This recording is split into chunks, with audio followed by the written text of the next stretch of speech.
নমস্কাৰ মোৰ মৰমৰ বন্ধু বান্ধৱীসকল কি খবৰ সকলোৰে আশা কৰিছো সকলোৱে ভালে আছে মই নন্দিতা আপোনালোক সকলোকে মোৰ আৰু এটি নতুন ভিডিঅলৈ স্বাগতম জনাইছো এতিয়া ৰাতিপুৱাৰ কামখিনি শেষ কৰি অকনমান বিছনাখন ঠিক কৰিবলৈ চেষ্টা কৰিছো বা কি আচৰিত আপোনালোকে চাওকচোন পন্নাখন পৰা এবাৰতে হৈ গৈছে এয়া বিছনাখন পাৰিলো এতিয়া পুতলাটো জাগাত থৈ দিছো এতিয়া ৰাতিপুৱাৰ ভাগৰ সকলোখিনি কাম কৰি অকনমান আজৰি হৈছো এয়া মায়ে ৰুৱা ফুল ইমান ধুনীয়াকৈ ফুলিছে এয়া দেখিছানে দেউতা কাম কৰি আছে ৰাতিপুৱা উঠাৰ পৰা কেৱল কামেই কৰি থাকে বহি থাকি বেয়া পায় আসলতে দেউতাই কাম কৰিয়ে ভাল পায় একেবাৰে কাম নাথাকিলে কি কৰে জানেনে পাকঘৰত গৈ মোক সবজি কাটি দিয়ে মুঠতে বহি নাথাকে দেই কামেই কৰি থাকিব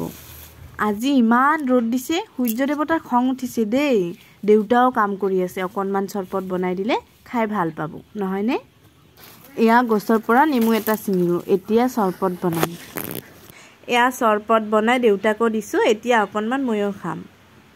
ভিডিঅ'টোৰ শেষৰ ফালে আহিছো আপোনালোকক আকৌ এবাৰ কৈছো আমাৰ চেনেলটা প্লিজ সাবস্ক্ৰাইব কৰি দিব ধন্যবাদ